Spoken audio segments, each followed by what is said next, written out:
ใส่นอกฮะใส่นอกโอ้เห็นแล้วนี่เนาะต้องเบิ่งแบบได้พี่เนาะการสังเกตอันนี้เนาะแต่ว่าป้าเขามาชนอันนี้ตึ๊บกระลันปุ๊บกระดิกหินทับกระตกตึ๊บลงมาโอ้ยห่านถึกแพ้ซ้ำ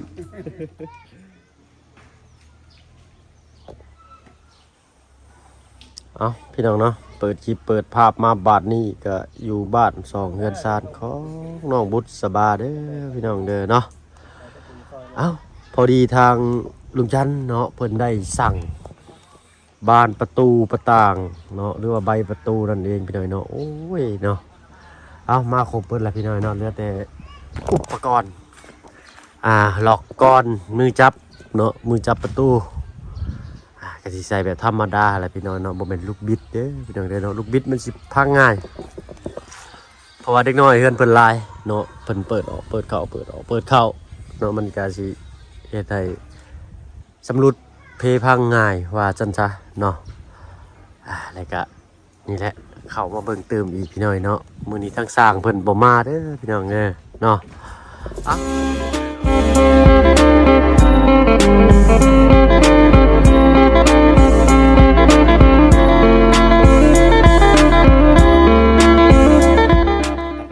พี่น้องเด้อเนาะกับทักทายสบายดีผู้ใหญ่ใจดีจากFCเบิร์ดทุกท่านที่เข้ามาหับมาชมช่อง YouTube เอาเพิ่งเคยหลายคือเก่าบ่ว่าฝั่งไทยฝั่งลาวและก็ทางฝั่งต่างประเทศก็ยินดีต้อนรับเข้าสู่ช่อง YouTube เอาเพิ่งเคยหลายเช่นเคยเนาะเปิดคลิปเปิดภาพมากับนี่แหละพ่อน้องบุตรสบาตากลมนั่งซีวีอยู่เราก็ได้เนาะเด้อสบายดีน้องโอ้ยเป็นอะไรเมื่อยบ่ย่อประตูเมื่อกี้นี่บ่เมื่อยเนาะบ่ได้ไปหาปลาบ่มื้อนี้บ่ได้ไปหาเนาะมันสะแงดเนาะหนาวโอ้เรางามคือได้พี่น้องน้อยเนาะเอาเป็นอะไรใบประต่างประตูมาเนาะครบเรียบร้อยบาทนี่เนาะทางพุ่นแหละพอทำมีทางต่างประเทศเนาะมาทางลูกจันเพิ่นโอ้ยเนาะดีมกดีใจหลายขอบคุณทางพอทำมีเพิ่นได้หลายพี่น้อยเนาะที่เลี้ยวเห็นเลยสดจอยน้องเพิ่นเนาะโอ้บ่เป็นแต่เคสนี้เคสเดียวได้พี่น้อยเนาะทั้งพ่อเพิ่นก็ได้หลายครอบครัวอยู่ได้เนาะตั้งแต่ต้นพุ่นแหละเนาะตั้งแต่ทั้งบ่พึ่งยังบ่ได้เข้ามาน้ำลุงเพิ่นเนาะเพิ่นซอยมาก็ได้หลายฟ้าละปีแล้วล่ะเนาะเอาเป็นห่มโพห่มไส้ให้คนยากจนอีกตลอดไปนานๆเนาะดีใจบ่น้องบุตรดีใจเนาะกินข้าวกับยังมื้อนี้ได้ยังกินข้าวมื้อนี้กินกับปลาปลาหมู่บ้านนี่เห็นบ่โอเมนปลาพอพยายามจันหากินมันได้เพิ่นนี่เนาะใส่จันเพิ่นนี่ใส่พามาเบิ่งอยู่โอ้สบายดีทั้งตัวพ่อสบายดีเจ้าโอ้หากินมันได้เพิ่นผู้นี้อันนี้บ่อันนี้หากินนะพ่อหรือว่าภูมิปัญญาเนาะใส่กระถางน้ำที่บ่ได้ใส่มีหยังอยู่ในนี่บ่มีหยังเนาะเวลาพอไปใส่พอเอายังใส่ข้างในนี่บ่ได้ใส่หยังโอ้บ่ได้ใส่หยังเอาเข้าไปวางไว้ในห้วยเซ่ซื่อๆเนาะคุมมันขุดคุมลงหน่อยนึงเลยก็ตั้งลงแล้วก็ปอดลงเลยปอดลงลึกโอ้โหอ๋อถ่วมทางมันก็เด้อพี่น้องเด้อใช้น้องบุตรเห็ดเป็นบ่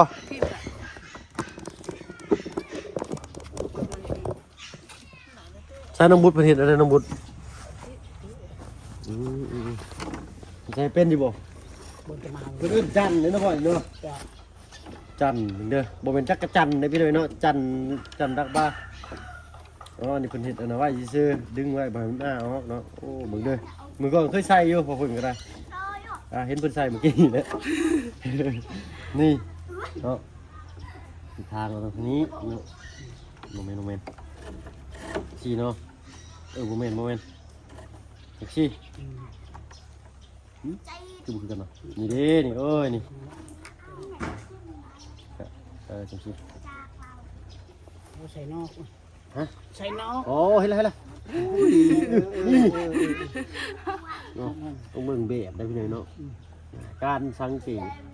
การอ่านการสังเกตนี่สำคัญตรงนี้เนาะนี่พี่น้อยเนาะใส่ก้อนหินใส่ป่ะโอ้ใส่อยู่เทิงนี้ให้มันนักแล้วมันก็งัดกับอยู่ลุ่มพุ่นแห้งขึ้นเนาะเวลาปลาชูนมันจึง ลั่นจริงๆลั่นง่ายนี่ใส่ใกล้เพิ่นใส่จริงๆนี่นะเนาะหลายถาดก็ใส่เป็นเลยพี่น้อยเนาะบอกเพิ่นใส่บ่เป็นนี่สอนมาสิปึ๊บลั่นจันหนูจันกระลอกใส่ตามต้นไม้ที่จี้เข้าใส่กันแบบนี้นะพี่น้อยนะต้นไก่ค่ะแบบง่ายๆเลยเอาแค่เชือกเลยก็ไปใส่กับไม้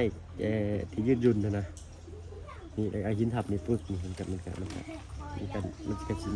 หนียวขึ้นหน่อยนึงเนาะเอาหินใส่นี่เพิ่นว่าเนาะแบ่งมันทางในบัดอันนี้เนาะแต่ว่าป้าเขามาชนอันนี้ตึ๊บกระลันปุ๊บก็เลยก็หินทับก็ตกตึ๊บลงมาโอ้ยห่านถึกแพ้ครับ เนาะโอ้บื้อน่ะปลาคอใหญ่ก็ได้ยอดนี่เหรอครับ พ่อเช้านี้ปลาไหน โอ้ปลาใน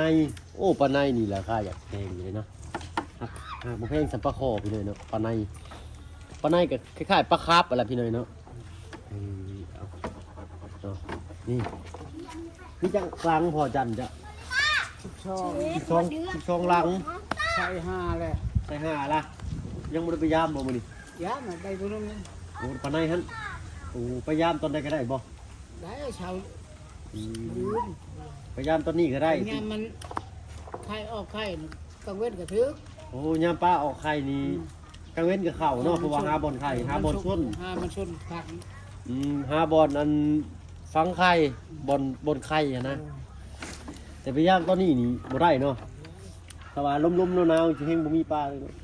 ป ป ลา ลาคือกันกลางคืนนะ ออกกลางคืนมันออกหากินอยู่เนาะน้องบุตรจะหากินมานคือเจ้าเด้อน้องบุตรนี่ก็ได้นะไปบ่พยายามจันทร์ไปบ่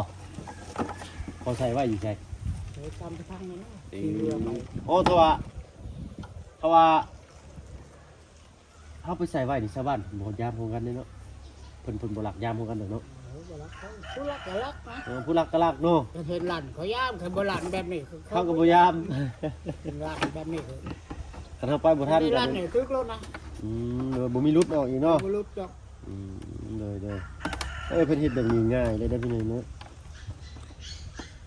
เข้าถูกปลา ปลาแล้วปลายังก็ ปลาคอปลาดุก ปลาดุกปลาหลาดปลาลดปลากระทิงนะคือได้ปลาใหญ่สุดจักโล บ่มี มื้อน่ะปลาคอได้ถึงเบ็ดบ่ บ่ปลานั่นใช้เบ็ดอันนี้ก็ให้ง่ายคือ อ๋ออันนั้นถือให้ง่ายใส่เบ็ดมันต้องใส่ลายมือเนาะเอาเหยื่อยังพอใส่เบ็ดมีเซนี่ เงี้ยนะเอาไปเดือนนี้ อ๋อกี่เดือนใช่ เดือนแล้วก็เอาอันนั้นปลา ปลาน้อย ปลาน้อยนั่นน่ะปลาชิวน้อยนะ ปลาซิว ปลาซิวน้อยก็ล้างเสียบไว้เนาะปลากระทงกระสูดยังจะกินเบิดนี่มีโอกาสมื้อหน้ามื้อในพี่น้อยเนาะอยาก ใส่ เข้า หม้อก็ได้ ใส่หม้องก็ได้จะใส่เป็นบ่ บ่มีหม้อจะมีหม้อได้ลูก มีหม้องอยู่ได้โลดเนาะ ใส่หม้อ เคยได้คือใส่หม้อก็ได้ หม้องจักเส้นพอคันว่าเพื่อว่า หม้อช้อนนี่ 2 เส้นเนาะ2 เส้นนี่สิถือหลายปลาอยู่เนาะมันบ่น้อยตัวใหญ่เนาะ2 เส้นสิก็2นิ้วนี่เนาะสมมุติว่าปลาตัวใหญ่ก็มองเส้นน้อยหลายมันก็ หม้อ6 หม้อ 5 มัน6 ห โม ม้อง ห้า 4ก็ได้หม้อ3ก็ได้ แต่มอง2นี่พอดีเนาะเท่านี้เนาะเอาเนาะเพื่อว่าใจดีเพิ่นอยากซบซอยในเรื่องมองเนาะ ดูคักแล้วมองอยู่ไทย โดยเนาะแต่ว่าได้มานี่ก็ รู้ปีกายนั่นก็พ่อกินย้อนมองนั่นแหละแลกเปลี่ยนเขาเป็นบัง เนย เป็นพูดกับเปียอยู่ในบ้านนี่แหละก็พ่อเขา อ๋อแปลว่า อาศัยหาอยู่หากินตามธรรมชาติแล้วก็ผู้ที่เพิ่นบ่สามารถไปหากินได้ผู้ที่เพิ่นบ่หากินบ่มานเนาะเฮาก็เอาไปแลกน้ำเพิ่นเนาะผู้ที่ว่าเพิ่นมีข้าวหลายเฮาก็เอาอาหารไปเปลี่ยนเอาข้าวเลยเนาะ เฮ็ดให้จะเฮ็ดบ่ได้ เฮ็ดให้ เข้าอะไร ข้า ตาว ม ละ เวนตีนกับกุด กินไปพุดเบิดเลยชามนิ้วเนาะมันเป็นหยังบ่มันถึงกระเบิด เป็นเบาหวาน เบาหวานกิน หวานเปื่อย เดี๋ยวนี้เช้าหรือบ่เดี๋ยวนี้ ยังได้ ยังเจ็บอยู่บ่ ยังแฉบอยู่นี่ ยังแสบอยู่ทรมานนะพี่น้อยเนาะแค่นี้แต่ทั้งโคมันเป็นเบาหวานแห้งหรือเบาหวานเปียกก่อนเบาหวานแห้งเนาะ ยังให้ เบาหวานเปียกเนี่ยเมตุ้ยหรือว่าเมเฒ่าหรือว่าคือเป็นทวดผู้แหละพี่น้อยเนาะเพิ่นมาเป็นไผอยู่บ้านเพิ่นเป็นเบาหวานเปียกนะบีบเป็นไสนี่ก็บวมอ่อนไปเบิด น้อง เป็น ขอ เนื้ ง อ พ่อกับปีนี้เลยตาย ปีนี้เป็นลูกยังไงนะ ป เป็นประว่านคือกันมันกุด โดย น้องล่าแล้ว โดยเพราะว่ามันเป็นแผนเป็นหยังนี่อันตรายเลยตัวนี้นะมันจะเปื่อยไปเลย เปื่อยเลยพ่อก็หมดอันนี้หมดเลย อืม ก็จะตัดขานี่หมด แต่ว่า มาแต่หม้อเอาหักยาเอง เดี๋ยว ผมเลยเช้าลมปง เช้า มันหุ่นคืนเนาะ ไปคุดกัน เนาะก็คือชีถ้าได้เล่ามาเนี่ยก็คือชีร้ายบ่เว้าไปเลยเนาะเพราะว่าทางตัวบอกแบบนี้ก็ได้แต่ย่อมหาว่าเพิ่นหากินมานั่นนี่ได้มาแต่ละเตือนนี่ของอยู่ของกินนี่ปูปลาหน้าน้ำสิบ่ค่อยขาดเนาะนี่ดอกมือได้มือหนึ่งก็ได้นั่นได้นี่มาพี่หน่อยเนาะก็ถือว่าถ้าว่าเพิ่นสมบูรณ์กว่านี้นี่เพิ่นอาจสิหาปูหาปลามาขับมาขายได้แต่เวลาไปก็อยากให้ใส่รองเท้าเนาะใส่เกิดบูทนะรองเท้าบูทนะ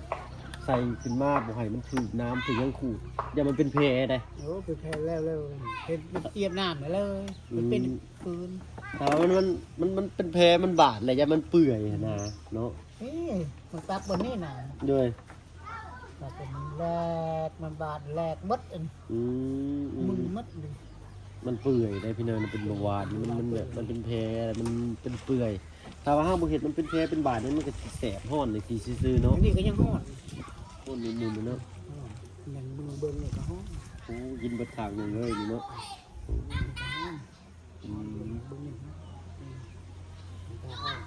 เลยตาเราแดงตลอดพี่หน่อยเนาะสงสารพ่ออยู่บ่เนาะ โดย เนาะกระเจี๊ยดอะไรตามมีตามเกิดแล้วเนาะเนาะ เข้าใจไปทำไทยก็ช่วยหักยาเนี่ยกินตลอดเลย โดยไข้ขึ้นอยู่บ่พ่อ แบบไหนเราใช้แต่ก่อนโอ้ไปบ่ได้ เดี๋ยวนี้ได้พี่หน่อยเนาะแต่ตั้งแต่เพิ่นเรื่องทางใหม่ทางยามานี่เพิ่นก็ค่อนข้างแบบว่าไปหันมานี่ได้แต่เก่านี่เช่นเพิ่นแบบเศร้าได้งอยไงไปเนาะตามภาษาผู้เฒ่าเพิ่นเจ็บอ่อนๆแอดได้ผู้เฒ่าก็ได้บ่ติบ่ว่าเพิ่นเลยคือทางอันมีใหญ่ทั้งบ่เพิ่งคือกันเนาะลูกก็โอยนั่งก็โอยได้เนาะตอนยังซำนี้นี่ เข้าไปกัน ทั้งลูกนี่ก็น่าสิเป็นลูกเก้าคือกันเด้เวลาย่างก็จะฟังเซ่เนาะได้ยินเสียงของเขาดังก๊อกโอ้ยมันเป็นยังมันดังเลย ตะบิดมันเป็นใบไม้ก้อน บ่โอ้ พ่อคือกันแล้ว เวลาขึ้นชูงขึ้นนี่พวกเขาสิดังก๊อกต้องเนาะดังบ่ขอย่านในบ้านเฮ็ดได้บ้านอีกค่อยให้มันเคยตรวจสุขภาพเทื่อได้บ่เพิ่นก็มีแต่ตรวจเลือดสิตรวจเลือดก็เบิ่งกรุ๊ปเบิ่งยังบ่ออกซ้ำเนาะเมื่อก่อนเฮ็ดบัตรแรงงานเฮ็ดหยังน่ะนี่ก็เฮ็ดเวียกอยู่ไทยพุ่นแหละไปหน่อยเนาะตรวจจะได้พอมาบ้านนี่ยังบ่ได้ตรวจเลยได้นี่เนาะถ้ามันบ่ได้อยู่บ้านมาบ้านก็ได้อยู่บ้านประมาณปีหนึ่งพี่เนาะประมาณปีน้อยๆนี่แหละแล้วก็ขึ้นมาเซโปนเนาะอาทิตย์นึงเมื่อบ้าน 2-3 มื้อถ้าเมื่อหึงเนี่ยก็มีเวียกมีงานคือเวียกสิมื้อกี้นี่นะเนาะก็เมื่อ 4-5 มื้ออยู่เอ้ามื้อนี้สร้างบ่มาเนาะน้องเนาะ โดย เพิ่นพักบ่ โดยเขาไปคอเมีย โอ้ไปขอเมียอยู่บ้านอะไรนี่ไปจัก แม่น บริเวณอยู่ทางเมืองนอกค่ะ คนละคนกันไปหน่อยเนาะดูบ้านน้องต้นกล้านี่ว่าสิชื่อเขาไปให้เพิ่นนั่นเพิ่นยังข้าไปขอเมียก็เลยมื้อแรงชื่อก่อนพี่หน่อยนะเพิ่นขอเมียแล้วก่อนเป็นได้เงิน3,200คือเห็นกั้งขาเขาแท้ พอขึ้นไปนอน นอนเขานั่นแหละ โอ้เพิ่นเข้าโอ้โดยเนาะโอ้ดีเลยใช้น้องบุตรปลาขึ้นไปเบิ่งดูเนาะขออนุญาตกันเงื่อนกันพอเด้อโดยไปพี่หน่อยนะนี่แหละใบประตูโป่งเยี่ยม10 อันใบประตูใหญ่อีก2เนาะไปสูงพอดีเนาะสูงประมาณ2 เมตรผู้ใดนี่เฮือนเรานี่เนาะคือว่าเลยเฮือนน้องเพิ่นไก่เซ่พี่เนาะให้ด้านน้ำท่วมมาฮอดคอแท้เดี๋ยวนี้สิมีเรือจอดเรียงรายอยู่นี่2 ห้องเนาะห้องนี้เป็นห้องโถงเลยห้องโถงใหญ่แล้วแบบว่าก็มีประตูเข้ามานี่หน้าต่างอยู่ฝั่งนี้เปิดเข้ามานี่ก็ลูกเต้าเราก็เรียนซี่ละซ้ายลูกหลานน้องๆเนาะทางนี้ก็เป็นห้องไว้นี่ห้องน้องบุตรบ่น้องบุตรเพิ่นเป็นแสดเป็นสาวเลยเด้เนาะเพื่ออยากนอนโทรศัพท์เปิดวิดีโอคอลเบิ่งผู้บ่าวช่างวิระบ่ เว้าแล้วเราก็หัวได้พี่เนยเนาะน้องเพิ่นก็ดีปานนี้เลยพี่เนยเนาะเว้าเพิ่นบ่เฮ็ดหน้าบูดเด้มา ว่าแล้วมีเพิ่นสิหัวเนาะคันบ่เว้าเพิ่นสิบูดอยู่เพิ่นสิงออยู่ เวลาเฮาสังเกตเบิ่งเวลาเพิ่นนั่งอยู่บ่คือเพิ่นมีความคิดหน้าเพิ่นก็สิงอมันคิงอยู่นะพี่น้อยเนาะเอาเว้านัวหัวม่วนพี่น้อยใส่น้องเบิ่งก่อนเบิ่งเข้างามๆอ๋อๆนี่เนาะทางตัวพ่อเพิ่นนอนอยู่นี่เลยเนาะโอ้ผ้าห่มคือบ่ผ้าห่มใหม่มาใส่รถน้องอ้ายซื้อมาให้ตอนน่ะเพราะว่ายังทันใส่ว่า อ๋อ ขึ้นใหม่ก่อนจึงใส่ ขึ้นเฮือนใหม่ก่อนเนาะใส่ขึ้นใหม่ก่อน เฮือนใหม่ใส่ห้องใหม่โอ้เพิ่นรักษาไว้ถ้วยบ่วงเด้ซะ คือรวมกันคือกัน เอาไว้ใส่หม้อแหกเด้คือกันอีก โดยใส่เป็นหม้อกระทะค่ะ อ๋อใส่ในหม้อกระทะเนาะใส่ดีได้หม้อกระทะตัวนี้พี่น้อยเนาะอยู่เฮือนก็ใส่แบบนี้แหละมันเป็นโยมหรือว่าอลูมิเนียมหรือว่าค้างบ้านเอิ้นนะเนาะอันนี้เพิ่นยังสิปิดให้อยู่เนาะนี่เนาะแต่บ่ปิดเดี๋ยวว่าฝนสาดบ่ให้เว้าพี่น้อยเนาะเพิ่นใส่พัดลมก่อนเพิ่นใส่กันทรงกันสาดเรียบร้อยแล้วพี่น้อยเนาะเพิ่นก็สิปิดมาให้เนาะไม้เสลาปิดขึ้นมางามอยู่ได้เฮือนเนาะเพิ่นจักเม็ดคูณจักเม็ดก็เพิ่นว่า4เม็ดคูณ6บ่7ถึงอันนี้เนาะ7ถึงวักนี้เนาะงามอ๋ออันนี้ก็เพิ่นสิปิดบ่นี่เนาะบ่ได้ปิดแล้วเพราะว่าเฮ็ดเป็นระเบียงนั่งเล่นเนาะนี่แหละปิด1ห้องใหญ่2ห้องนอนน้อยแยกออกมาถ้าบ้านแต่ละหลังเฮาเฮ็ดสิส่วนมากก็หลายก็สิ2ห้องเนาะเฮือนน้องไม้ก็1ห้องแบบนี้เลยเฮือนน้องไม้น่ะแบบเดียวกันเลยเนาะแบบเดียวกันเลยก็เฮือนน้องไม้พี่หน่อยเนาะอันนี้ทรงเดียวก็เฮือนน้องไม้จักเพิ่นเอิ้นทรงหยังพี่หน่อยเนาะถ้าบ่เพิ่น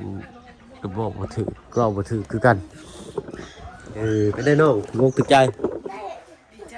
ดีใจเนาะอย่าลืมอันนั้นเด้อให้ดูมันขยันเพียรคือเก่าหาอยู่หากินโอ้เพิ่นใส่ดีได้พี่น้องงามอ๋อดื้อแล้วไปข้างเพิ่งเลยดิที่เพิ่นว่าแล้วเดี๋ยวเขามีซีมีชานเนาะงบประมาณเรือผู้ใหญ่เพิ่นงบประมาณมาเรือก็สิได้ถ้าสีสแลกให้น้องเพิ่นเนาะโอ้อันนี้ยังบ่ทันแล้วมีคนมานั่งเกี้ยงมาแล้วเฮือนหลังนี้ก็สิอนาคตอยู่นี่เนาะห้องครัวไปเลยจังหวะกันน้องๆเนาะเฮ็ดเอาปุ๊กไม้เก่ากางเอาอยู่หลุมก็ได้เนาะแต่เฮือนนอนตะกี้หลังเก่าๆก็ยังใช้ได้อยู่เนาะเอาไม้เก่ามาเฮ็ดเทือนของเฮือนครัวก็บ่เป็นหยังมันอยู่หลุมนี่ซะไปนอนเนาะโอ้ยไผเนยน้องนุ่งได้จ้ะผู้หนึ่งหลับตีเบียดแล้ว ไผเวียกใช่น่ะ เบียด ผู้ใดผู้น้อยหรือผู้ใหญ่ ผู้ใหญ่ จักปีผู้ใหญ่น่ะ 13 14 โอ้13ผู้ชายนะ โดย13 14ไปเฮ็ดเวียกแล้วพี่น้อยเนาะเพิ่นไปเฮ็ดเวียกหยังล่ะฮู้อยู่บ่ สร้าง ที่ก่อสร้างก็โตถือว่าล้อมเนาะไปล้อมคนน้อยแข็งแกร่งตั้งแต่น้อยคือบ่เพิ่งคือกันพี่น้องไปกรุงเทพแต่อายุ11 ปีไปเลยไปนะไปแล้วก็ไปใส่ก่อสร้างน้ำพอใครได้แต่พอเป็นหัวหน้าเนาะหัวหน้าสว่าได้หัวหน้าคุมงานก็ว่าได้เนาะเป็นหัวหน้าคุมงานแบบว่าอยู่ในแคมป์นะอยู่ในแคมป์เลยก็ไปเฮ็ดเวียกเฮ็ดงานนี่ก็ทั้งพ่อบ่เพิ่งสิเป็นหัวหน้าคุมงานเนาะก็บ่ได้ว่าสบายดอกพี่น้อยเนาะก็เฮ็ดเองทุกอย่างแหละเป็นหัวหน้าในเบือนสิสบายเด้อพี่น้อยเนาะต้องเฮ็ดเองทุกอย่างให้ลูกน้องเห็นลูกน้องเบิ่งลูกน้องจึงยอมรับว่าเป็นหัวหน้าว่าซั่นซะเนาะพ่อว่าเพิ่นก็สิเป็นหลายก่อนหมู่ว่าซั่นซะเนาะก็บ่ได้ว่าย่องพ่อเจ้าของดอกเนาะมาบ้านเพิ่นก็เป็นมีอาชีพเฮ็ดนี่แหละรับเหมาเฮ็ดเฮือนเป็นหลังจังซี่หั่นน่ะเนาะค่าเฮือค่าแห้งก็บ่หลายคืออยู่ไทยดอกพี่น้อยเนาะเพื่อค่าลูกน้องเฮ็ดจ้างน้อยเพิ่นบ่อยากเฮ็ดได้อยู่ลาวบ้านเฮาก็ได้กรรมกรชมปูนจับเล็กจับลานี่150,000ผู้เนาะ200กว่าบาทเนาะบัดเป็นช่างนี่ก็มื้อนึง300,000ปลาย400,000ผู้ก็300เกือบ400บาทเนาะส่วนมากพวกเพิ่นสิเฮ็ดเองพี่น้อยเนาะพวกอะไรงานอะไรที่มันสำคัญนะเอ้าเนาะก็เอาข้าวพี่น้อยเนาะนี่แหละบาดบ้านน้องบุตรก็มีแต่ชาสร้างเพิ่นเนาะแล้วก็อุปกรณ์นี่ครบเบิดเลยแต่บ่เนาะ เขาเบิดเลยเนาะแล้วแต่ทางลุงเป็นชื่อคำว่าตืออีกเนาะเป็นบันพับบ่เนี่ยจงเนี่ยจับบ่ถือว่าโอ้สมบูรณ์ได้บ้านน้องเพิ่นนี่น้องไม่เชื่อลากก็ยังติดบ่เบิดครับโอเคน้องเอ้ยเนาะเอาทางอ้ายก็สิขอตัวลำลาก่อนเด้อซันเดอร์เนาะพบกันคลิปหน้าเดี๋ยวบ่ได้อาชีวะก็มาหาใหม่เนาะพบกันพี่น้องเอ้ยเนาะไปแล้วน้องสบายดีจ้ะเนาะเอาเบิ่งแยงคักเพลงน้องเด้อล่ะเด้อไปพี่น้อยเนาะพอกันคลิปหน้าสำหรับคลิปนี้เท่าเบิกไปแล้วพี่น้อยเนาะอยู่ดีมีแรงเบิดสู่ทุกคนเข้ามาหับชมช่อง YouTube เปิดให้หลายคลิปเก่าไปแล้วสบายดีจ้ะ